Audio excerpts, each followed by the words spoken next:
Hello अस्सलाम वालेकुम viewers. आज हम इस टॉपिक को डिस्कस करते हैं जो कि 1988 से 1999 तक है। ये वो ड्यूरेशन है जिसमें मार्शल लॉ जो है वो ख़त्म हो जाती है और सिविलियन गवर्नमेंट्स जो है सिविलियन पावर जो उनको मौका मिलता है। तो इस दौर में हम देखते हैं मौका मिलने के बावजूद भी सिविलियन हुकूमत उस तरह परफॉर्म नहीं कर सकती। इस ड्यूरेशन में दो प्रोमिनेंट पार्टीज़ जो हैं, दो प्रोमिनेंट फिगर्स जो आपको बार बार नज़र आती हैं, जिसमें एक नवाज शरीफ होते हैं और दूसरे बेनज़ीर भुट्टो होते हैं। तो इसमें हम देखते हैं कि वो अपने छोटे टेन्योर में क्या कुछ कर सकते हैं, क्या प्रोग्रेस शो करते हैं और क्यों बहुत सारी चीज़ें वो नहीं कर सकते। तो ज़िया-उल-हक का जैसे ही प्लेन क्रैश हो जाता है, उसकी डेथ हो जाती है, तो उसके बाद जो है बेनज़ीर भुट्टो जो है वो 11वीं और पहली पाकिस्तान की वुमेन जो है प्राइम मिनिस्टर बन जाती है। जो इनका टेन्योर होता है ये वाला, ये 2 साल का होता है, 1988 से लेकर 1999 तक। फिर इसके बाद आप देखते हैं 90 में, 90 से 93 तक फिर नवाज शरीफ आ जाते हैं, फिर बेनज़ीर, फिर नवाज शरीफ। तो आप देखते हैं कि शिफ्ट आ रही है, बेनज़ीर नवाज शरीफ, बेनज़ीर नवाज शरीफ, स्टेबिलिटी कोई नहीं है। और उसके बाद फिर आप देखते हैं फिर दोबारा माशाल्लाह लग जाता है।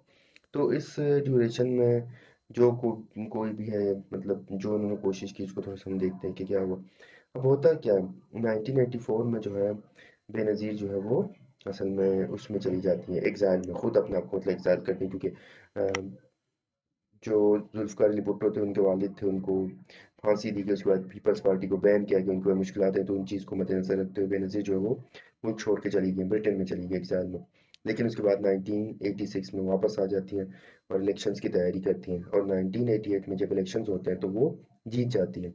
तो उसके बाद वो रिफॉर्म्स लाने की कोशिश करती है, इकॉनमी की कोशिश करती है, क्योंकि मुल्क टूट चुका होता है, इकॉनमी टूट चुकी होती है आपकी, मार्शल लॉ होता है, अफवाम जहाद होता है, जंग, पैसा, तो मुल्क के हालात जो है बहुत ख़राब होता है। तो वो कोशिश करते हैं कि सबसे पहले इकॉनमी को बेहतर करें, लेकिन अनफॉर्चुनेटली वो ये नहीं कर सकती। 2 साल के अंदर अंदर उनकी हुकूमत जो है, गुलाम इसहाक खान जो है वो उनको हटा देते हैं। अब उस दौर में होता है प्रेसिडेंट्स के पावर बहुत ज़्यादा होते हैं, क्योंकि जो भी मिलिट्री डिक्टेटर आता है वो प्रेसिडेंट बनता है, प्रेसिडेंट के पावर्स बहुत ज़्यादा करता है। तो यहाँ पे ज़िया-उल-हक जो प्रेसिडेंट रह चुके होते हैं उन्होंने पावर्स अपनी बहुत ज़्यादा की हुई थी, जिसकी वजह से बेनज़ीर जो है पीएम होते हुए भी प्रेसिडेंट के अंडर होती है और वो उसको रिमूव कर देते हैं। तो जब वो रिमूव हो जाती हैं तो फिर उसके बाद नवाज शरीफ आ जाते हैं। तो नवाज शरीफ भी 3 साल वो करते हैं, उनकी हुकूमत रहती है। लेकिन बात ये, उसके बाद फिर बेनज़ीर आती है। बेनज़ीर की हुकूमत क्यों नहीं चल रही? हालांकि इतनी पॉपुलर गवर्नमेंट है, उसको मतलब जुल्फ़िकार अली भुट्टो का नाम भी उसके पास है, पहले वुमेन है, बहुत कुछ है, तो नाकामी क्यों रहे? उसमें एक चीज़ होती है, उनके ऊपर उनका जो भाई होता है मुर्तज़ा भुट्टो, उनको मार दिया जाता है। अब कौन मारता है? यहाँ से एक सिंबल उनको नज़र आता है कि आप कंट्रोल में हैं, मतलब डेमोक्रेसी होते हुए भी नहीं होती। फिर उसके बाद जरदारी के ऊपर करप्शन के चार्जेस आते हैं, वो आ जाते हैं, जिसकी वजह से बेनज़ीर की हुकूमत जो है दोबारा डिसमिस की जाती है और वो फिर 1998 में दुबई चली जाती है, फिर वहाँ से लंदन जाती है। तो आप देखते हैं कि ये जो टेन्योर, इसमें हुकूमतें आती हैं, थोड़े बहुत काम भी होते हैं, जैसे फर्स्ट वुमेन बैंक बनता है, मोटरवे बन जाती हैं, थोड़ी बहुत इकोनॉमी के ऊपर काम होता है, लेकिन से होता नहीं, हुकूमत में स्टेबिलिटी कोई नहीं होती। जब नहीं होती तो फिर 1999 में दोबारा मिलिट्री उसको टेक ओवर करती है। तो यहाँ थोड़ी समझने की ज़रूरत होती है कि ये पीरियड क्यों स्टेबल नहीं हो सका।